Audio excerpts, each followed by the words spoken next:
Dito isso, eu passo a palavra a quem se inscreveu aqui. E esse, peço que seja uma pergunta concisa. Se você quiser dirigir a alguém, Charles seja Putz. específico. Bueno, primeramente me gustaría agradecer a Isidoro por haber venido de tan lejos y por haber sido una presentación que para mí fue muy, muy interesante. Eu queria perguntar para o Bernardo e para você, Sérgio, se vocês vão fazer uma continuação do livro depois, incorporando os acontecimentos de 2015 e de 2016. Porque eu acho que a gente, no caso do Brasil, terminou com uma situação em 2013 que, como o Isidoro colocou, fugiu do controle de quem começou a organizar, que eram o movimento Passe Livre, e passou a ser uma coisa orgânica. Até eu sabia mais sobre o que estava se passando acompanhando Anonymous, a página deles, do que acompanhando o Passe Livre. E já em 2015, a gente viu manifestações enormes organizadas por movimentos que não estavam ligados a nada do que o Pablo comentou, dos movimentos antigos, nem de políticos, nem sindicais, nem acadêmicos, nem nada. Movimentos que parece que surgiram do nada e que organizaram manifestações maiores do que qualquer outra na história antes. Como uma referência, a gente vê nos convites de Facebook, o segundo maior evento da história do Facebook foi Charlie Hebdo, com 1,5 milhão de convidados. O terceiro maior teve só 500 mil. O evento de 13 de março passado agora teve 6 milhões de convidados. Então, uma coisa de uma dimensão completamente diferente de qualquer outra coisa que já tinha acontecido na internet e que se materializou depois na rua. Então, essa pergunta, se vocês pretendem fazer uma continuação do livro depois, porque eu acho que esse mundo é extremamente dinâmico e muita coisa nova aconteceu depois do livro. E outra pergunta é a respeito da possibilidade de usar a internet para ter plebiscitos, considerando certificação digital, para você ter certeza quem é que está votando, e aí criar com isso realmente uma democracia participativa, onde os próprios indivíduos, via internet, se manifestam diretamente, ao invés de através dos seus representantes eleitos. Muito bem. Olá. Boa tarde, ou boa noite, quase. Meu nome é Calil Cury, queria fazer uma pergunta para a mesa.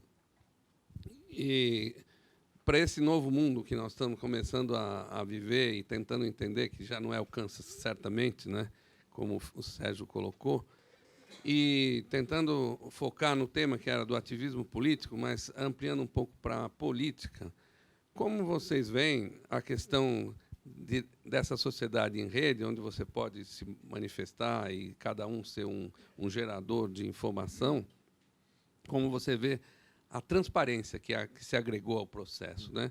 Porque agora aquela expressão walk what you talk, né? Ou seja, haja conforme você diz, ficou muito livre, né? E as mídias tradicionais têm sempre uma edição. Ainda o programa ao vivo tem o microfonezinho, o ponto para falar, não diga isso, espera aí, falou errado. Mas na internet não tem essa censura, né? E, de repente, se alguém põe uma gravação de alguma coisa, pode tirar um ministro do lugar, por exemplo, né? Então, como é que você vê isso, até como um fator positivo para a política ser mais verdadeira? Muito bom. Vamos aproveitar a facilidade logística aqui. Então, a gente vai fazer 2 rodadas. Eu vou pegar 3 perguntas. Francisco está marcado aqui, você está marcado ali. Eu vou pedir que você faça a pergunta e volta para cá. A gente faz um esforço de ser sucinto aqui para dar tempo dos demais perguntarem. Eu sou o Formiga, cientista político, professor da FIA, e a minha pergunta tem um pouco a ver com a minha vida pregressa, que eu fiz uma carreira em tecnologia por muito tempo. Meus amigos da tecnologia falam demais sobre uma coisa que está por vir, que é essa capacidade de interpretação cognitiva de textos, logo do que se diz na internet, do que se fala na internet, seja em qualquer rede social. E, com isso, esse potencial que a internet tem, eu queria a opinião de vocês, se vocês analisaram isso, ou se tem uma opinião formada sobre isso, desse potencial, talvez ainda inexplorado, da internet formar maiorias, formar consensos, né? Ou pelo menos identificar ideias através de ouvidos, de computadores que entendam o que está sendo dito e consigam classificar o que está sendo dito aos milhões e milhões e milhões. O Big Data do cognitivo de textos e falas e vídeos. Muito bom. Eu sugeriria o seguinte, Bernardo, a palavra é tua. Eu sugeriria aqui para a mesa que as pessoas aleatoriamente escolhessem uma pergunta, algum aspecto que lhe diga diretamente respeito, para responder, sem preocupação de que todos respondam a todas, porque senão a gente vai noite afora aqui. E hoje tem jogo do Atlético com São Paulo e é importante que nós saímos daqui. Não, mas não pelo São Paulo, pelo Atlético. Bernardo, é nele microfone, senhor. Sobre continuação da pesquisa, concordo plenamente que alguém deverá fazer, eu espero que alguém faça, não seremos nós, mas indica-se uma coisa na pergunta. Houve um debate até no site do Simon, quando, em 2013, entre eu e um outro cientista político, Fábio Vanderlei, sobre o sentido do que aconteceu. E o que é interessante, não estou entrando nos detalhes desse debate, é que, às vezes, a gente cai num conjunturalismo em geral, né? Esse mundo muito imediato que a gente vive, que perde perspectiva. E que certas coisas só ficam claras com a passagem do tempo. Exatamente. Inclusive, a gente muitas vezes nem tem informação, presume tê-la, né? Então, eu concordo plenamente que a mutação de 2013 para 2015, 2016, é o mesmo fenômeno e já não é o mesmo, né? E aí você tem que entrar na pesquisa, online, offline, quem que estava online, offline naquele momento e quem não estava, como foi mudando, quem se apropria desses movimentos, né? Eu acho que é um tema que espero a gente contribua, não pretendemos, posso já indicar em nome do Sérgio, e meio que monopolizar o tema. Todos os pesquisadores do Brasil estão convidados a participar, é enorme o esforço pela frente, né? E 2 comentários rápidos sobre o que foi falado e deixo o resto para os comentários. Olha, plebiscito, sim, mas com muito cuidado. Acreditar que a gente... Eu acredito que se a gente começa a fazer, qualquer sociedade, qualquer grupo, até uma família, começa a fazer muito plebiscito, depois de um ano, ou antes, está quebrada, separou, ou foi para o brejo, né? Ou seja, porque, obviamente, a Califórnia fez um plebiscito, não ter mais aumento de imposto, quebrou, né? Ou seja, não tem. Né? Ou seja, a ideia plebiscitária, a democracia é mais que tomar decisão. Eu acho que umas pobrezas no debate sobre a internet, às vezes, é pensar que tudo se resume na democracia à toma de decisão, né? O poder de votar, citizen empowerment, é mais complexo. E aí vem a pergunta que o Formiga fez, que eu não sei responder, mas eu diria, vai com cuidado, achar que vai ter o pessoal de Google já está prometendo isso, dizendo que estão muito mais capacitados para governar Estados Unidos, porque eles vão criar consensos a partir de um profiling e um conhecimento profundo de cada um. E a partir do conhecimento profundo de cada um, eles vão poder já saber o que o povo quer. Inclusive, nem vai precisar plebiscito, porque ele vai saber o que você comprou, o que você leu, tudo isso. E um programa muito inteligente vai definir, inclusive, para que gastar dinheiro no plebiscito, porque os profiles deles são mais completos e sabem mais da gente do que nós mesmos. Então, eu diria, tudo bem, mas vamos com cuidado. Posso engatar nesse... Tudo a ver com o que disse o Bernardo. O tema do plebiscito e o tema da transparência. Quer dizer, a questão do plebiscito, de fato, a palavra aqui é muita parcimônia, porque a grande maioria das questões políticas não são questões que se resolvam na base do sim ou não. Elas não se prestam a essa decisão binária. Elas pressupõem uma capacidade de deliberação, o que implica escuta de pontos de vista ali, consideração das razões alheias e negociação. E isto a internet não foi capaz de oferecer. Com todos os seus defeitos, o Congresso ainda é uma instituição muito mais valiosa para isso do que essa espécie de ágora eletrônica. Uma das questões que fica claro nas pesquisas que foram feitas, nos estudos de caso, é que todos os projetos que procuraram transformar a internet nesse espaço deliberativo, eles falharam ou por irrelevância ou porque eles foram capturados por um grupo de ativistas que toma conta e, sob a capa, o disfarce de que aquilo é democrático, na verdade, aquilo está sob o controle de um partido ou de um movimento. Na mesma linha de não aceitar as coisas pelo valor de face, eu estou inteiramente de acordo com que a internet ela cria mecanismos para tornar mais transparentes os negócios públicos. Mas ao reverso da medalha, né? Inclusive potenciando esta política na base do escândalo, né? E que pressupõe invasão da privacidade.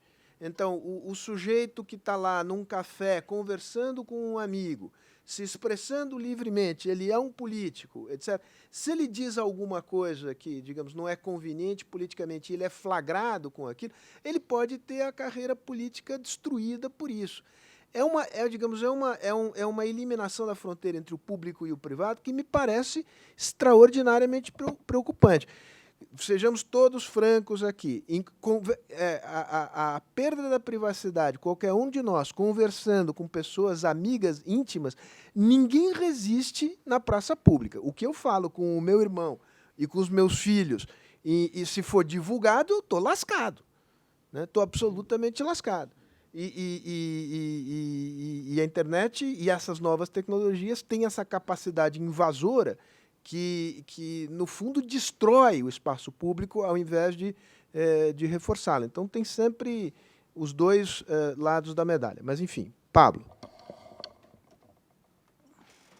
Não sei o que eu comento. Deixa eu comentar uma coisa que apareceu bastante sobre as manifestações de junho de 2013, né? Que é um assunto que me interessa, que eu escrevi bastante. Porque eu acho, como eu chamei a atenção um pouco aqui no comentário inicial, eu desconfio bastante dessas abordagens um pouco tecnodeterministas, que no fundo são meio tecnodeterministas, que veem a forma da tecnologia como se ela determinasse a forma da sociedade, quando eu acho que, olhado no contexto histórico, é exatamente o oposto. E eu acho que a mesma coisa vale para junho de 2013, né? Quando a gente olha para junho, o grande problema de junho de 2013 é que ele foi precedido por uma série de fenômenos sociais que foram desprezados pelo meio acadêmico e pelos meios de comunicação. A gente teve 10 anos de revoltas de tarifa no Brasil. De 2003 a 2013, a gente teve umas 15 revoltas de tarifa, na qual jovens, de maneira horizontal, já nessa forma nova de movimento social, de maneira horizontal, distanciados de partidos políticos, se organizam, normalmente adolescentes, ali para o início da vida adulta, se organizam de forma horizontal, bloqueiam ruas para pressionar o poder político para reduzir tarifas. Isso aconteceu em 2003, com a revolta do Buzu, 2004 e 2005 em Florianópolis, aconteceu em Vitória em 2009 e 2011, aconteceu em 2008 em Brasília, aconteceu em Goiânia, aconteceu em Belém, aconteceu em Roraima. O Brasil foi tomado por 10 anos de revoltas de tarifa. Elas foram tão grandes, foram da mesma magnitude de junho de 2013, só que circunscrita a localidades. O que a gente tem sobre esse fenômeno social regular que aconteceu no Brasil durante 10 anos? Nós temos 2 teses de dissertação e uma tese de doutorado. O fenômeno regular novo, altamente interessante. O resto são escritos ativistas, dos participantes. É tudo que a gente tem que foi produzido de reflexão sobre esse fenômeno. De maneira que, quando emergiu o protesto contra a tarifa, todo mundo olhou e falou: de onde veio isso? Bem, de onde veio isso? Veio de 10 anos que isso está acontecendo regularmente, mas ninguém prestou atenção, porque a imprensa chamada nacional, que são os 3 jornais, as 4 revistas e as 4 TVs, tratam o que acontece fora do Rio, eixo São Paulo-Brasília, como um fenômeno local. Só que isso estava acontecendo de maneira regular, sempre da mesma maneira, aconteceu, explodiu, e aí todo mundo ficou surpreso, virou uma espécie de enigma sociológico. Só que não era tão enigmático se a gente olhasse para as raízes sociais desse fenômeno. E eu acho que a gente explica mais ele. Não estou reduzindo o papel das redes sociais que foram na articulação. O Movimento Passe Livre convocou por meio das redes sociais. Depois houve uma interação com o sistema de comunicação tradicional. Aliás, um elemento que apareceu várias vezes, né? Essa interação do sistema de comunicação de massa e o novo sistema de comunicação, esses mais horizontais, né? Tem um dos casos, não lembro se está no texto do Isidoro comentando, que é o caso das marchas contra a Farc, né? Que virou grande modelo quando teve, sei lá, não sei quantos milhões marcharam na Colômbia contra a Farc, depois que as Farc fizeram um atentado bem abjeto lá, que gerou grande indignação social. Aquilo lá foi uma mobilização pela internet, mas a TV desempenhou um papel fundamental. Houve mudança na narrativa da novela. A novela mudou para os personagens irem na marcha, eles iam comprando, de maneira que a TV desempenhou um papel... Ele explodiu primeiro na rede de maneira bem espontânea e a TV aumentou e difundiu esse fenômeno. Muito semelhante ao que aconteceu aqui em junho de 2013, na qual os meios de comunicação lutaram contra até um momento em que o fenômeno era incontrolável e viraram a postura que era contrária às manifestações, passaram a apoiar e ressignificar, modificando, fazendo com que novos atores entrassem, que a pauta se expandisse. Tem um monte de... Mas houve uma interação entre esses dois sistemas. Mas queria chamar a atenção para essa relação mais social do que tecnológica. A tecnologia ela é mais efeito desses processos sociais do que a causa, no meu entender. Muito bom, Pablo. Vou pedir aqui uma espécie de acelera Ayrton aqui para a gente poder dar... Não. Para a gente poder dar espaço para as outras... Eu acabei de destruir o microfone. Bom, eu vou falar levando em conta que não está sendo gravado nada aqui, né? Está sendo gravado, sim. Não, a minha observação é muito rápida, eu não vou gastar 30 segundos e vou pegar carona na pergunta que foi encaminhada pelo Formiga, é isso? Formiga. E vou ampliar e falar 30 segundos livremente sobre ela. Eu acho que um dos problemas que nós temos hoje não é só esse de você dar um tratamento pelo vocabulário, pela linguagem, pelo como a tecnologia se incorpora e é traduzida pelas pessoas.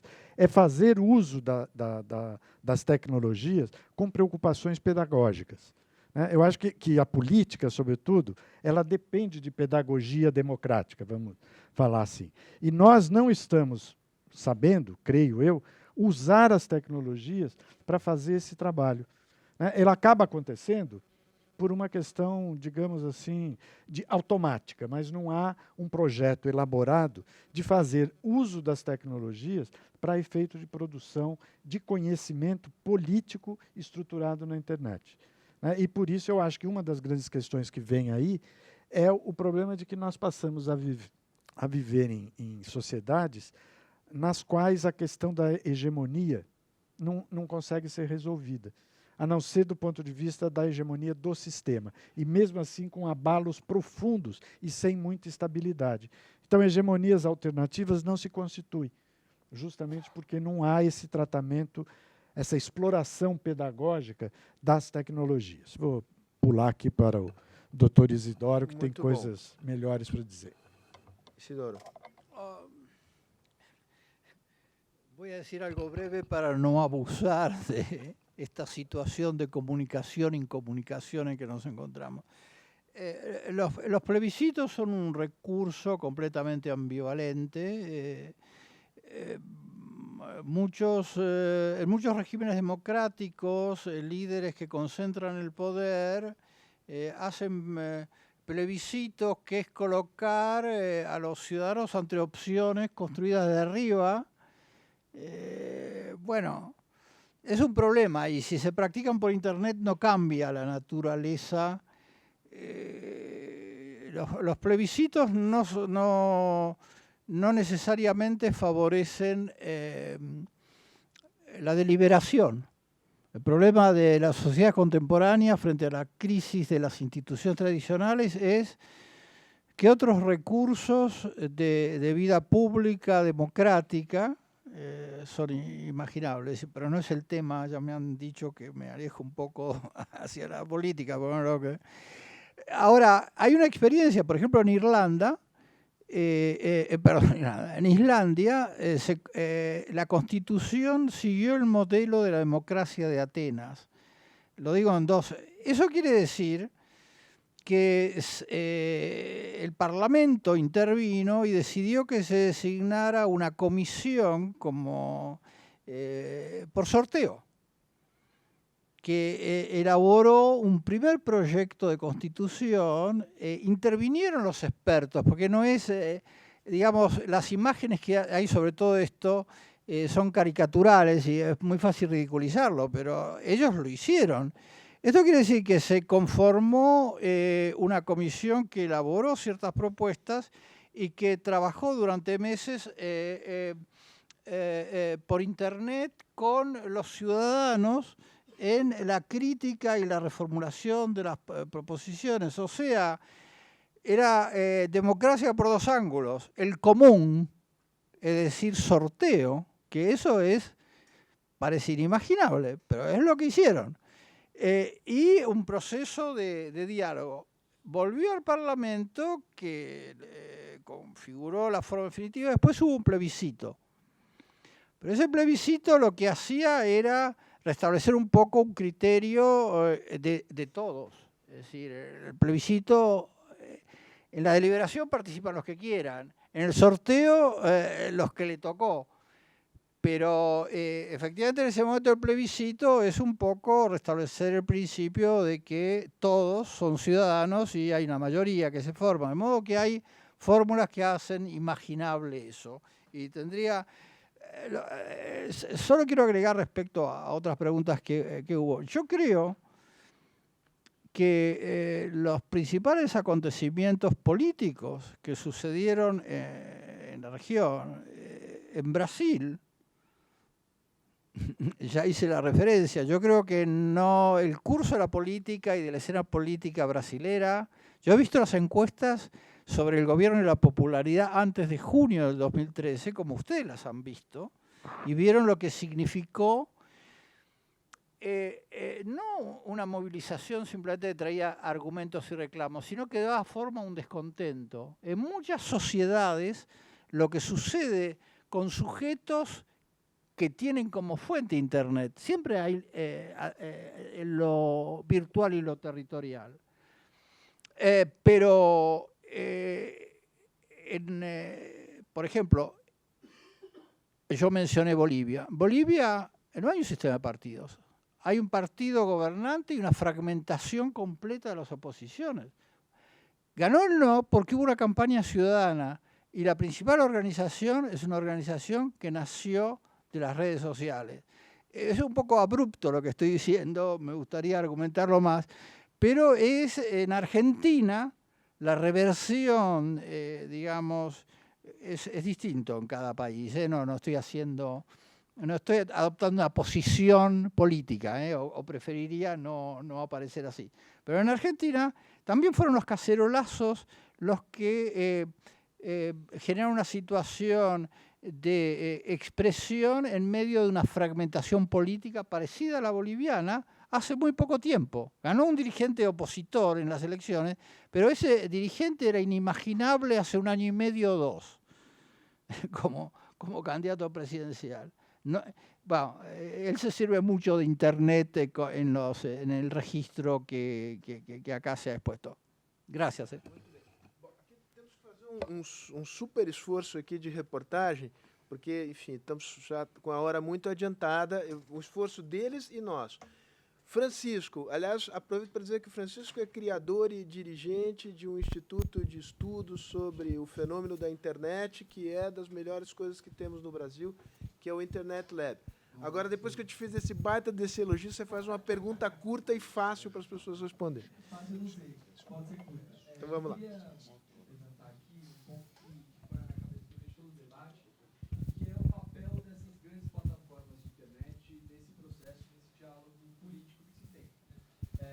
Dois exemplos muito rápidos que eu vou saber. Um é o exemplo da censura da imagem da Índia. Uma Índia que o Mink postou no Facebook, era uma foto que tinha a Índia de topless, o Facebook foi lá e tirou a imagem do Mink, ou seja, uma regulamentação por termos de uso de um ente político muito importante no Ministério da Cultura. E a outra, por exemplo, são as críticas que a campanha do Trump está fazendo para o Facebook, porque eles acham que os argumentos, as notícias e os posts que eles estão fazendo não estão aparecendo tanto quanto os da campanha democrata. Então, será que como é que esses intermediários, esses gigantes da internet aparecem aí nesse processo, colocando alguns valores e escolhas políticas também, eventualmente, nessa mediação? Muito bom. A minha, coincidentemente, vai mais ou menos no mesmo sentido, porque realmente houve essas denúncias, essas reclamações da campanha do Trump, E o Zuckerberg, na semana passada, no final da semana passada, veio a público dar explicações, dizendo que os editores do Facebook vão ter que se explicar, vão explicar qual é o conceito deles, como eles avaliam conteúdo. E aí o John Herman, do New York Times, a Folha replicou aqui uma matéria, uma reportagem do John Herman, dizendo que a grande pergunta que surge a partir dessa declaração do Zuckerberg é: afinal, então, as redes sociais têm, sim, editores. A gente confiava na horizontalidade, na neutralidade do algoritmo, na isenção deles em espalhar conteúdo de acordo com o interesse das pessoas e o que era publicado. E vem o Facebook e admite que tem. E a quantidade de pessoas que trabalham em cada um, imagina, o Instagram tem 12 editores, o Twitter tem 7, ou o inverso, não tenho certeza, está lá tá na Folha. E só que, por exemplo, o New York Times e a Folha, a gente sabe mais ou menos quem são os editores, como pensam, e mais, inclusive, o New York Times do que a Folha, tradição de cada país, mas os das redes sociais a gente não sabe quem são, como pensam, o que estão fazendo e como isso pode influenciar, mas vai estar mais ou menos na mesma linha. Vou passar a palavra ao Bernardo, que é especialista em manipulação da rede. Obrigado, mestre.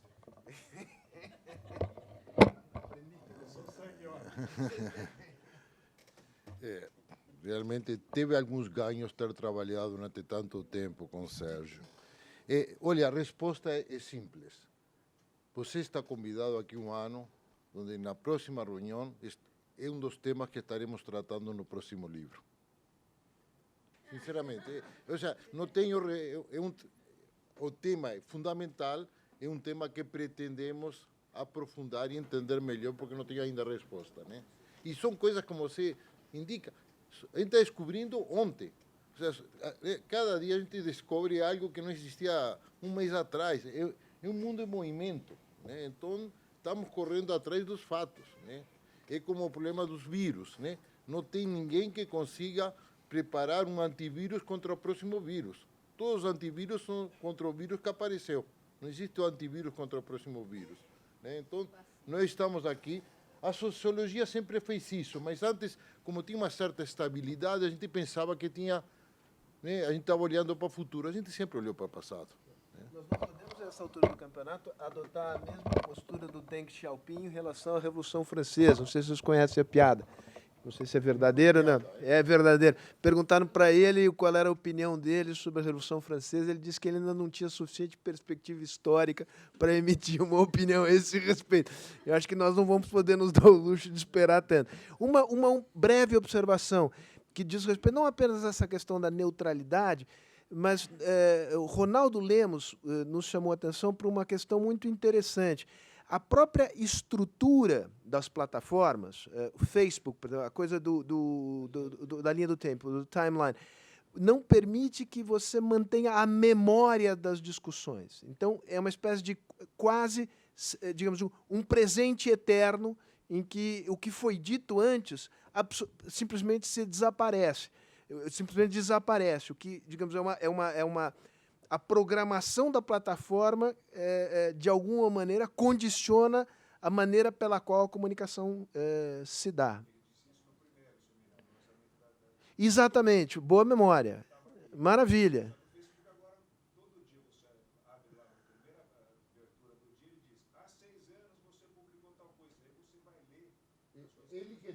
Ele que diz, exatamente. Bom, alguém está louco para responder? Eu só quero uma frase e me despedir, que eu dizer o seguinte, que os algoritmos também fazem política. Né? Eu acho que não é que a gente descobriu isso, eu estou olhando para você, mas serve ali também para o Francisco. Né? Quer dizer, é uma coisa que um pouco o Bernardo acabou de dizer. A gente vai se dando conta disso com o passar, com o avanço do processo. Né? E é impressionante que isso possa acontecer. E, muitas vezes, não se dá conta disso no momento mais importante, mas sim pós-facto. Como, né? Aí você vai olhar para trás e falar, bom, eu fui manipulado, essa informação foi tal. Não dá para você se antecipar ao algoritmo. Né? Seria isso. Pablo, por favor. Brevíssimo, sobre a consideração lá do Chico. Tem aquela famosa frase do professor, que acho que agora está em Stanford, né, do Lawrence Lessig, né? O código é lei. Quem programa, legisla. E é por esse motivo, à medida que esses serviços vão ganhando centralidade no nosso sistema de comunicação, eles precisam ser regulados como serviço público. Entendeu? Eles não podem ter sistemas secretos de ordenamento. Isso aí precisa ser auditado, precisa ser regulado, porque tudo que pode ter potencial político e você está desregulado e ele pode ser usado politicamente, eu suponho que vai ser usado politicamente. É o que todos os especialistas sobre privacidade achavam que o governo americano fazia, e todo mundo falava que era delirante quando veio o Snowden, confirmou em graus muito piores do que já se achava. Eu suponho que se eu posso manipular o algoritmo para dar resultados que favoreçam determinadas posições políticas, isso deve estar sendo feito. Por que não seria feito se pode ser feito? Muito bom. Olha, eu agradeço imensamente aqueles que resistiram até o final aqui, bravamente, nessa tarde de discussão. Eu acho que valeu a pena. Eu, pelo menos, gostei muito da exposição e da nossa conversa. E, como disse o Bernardo, tem mais daqui um ano, né, Bernardo? Então, tá bom. Espero revê-los antes disso.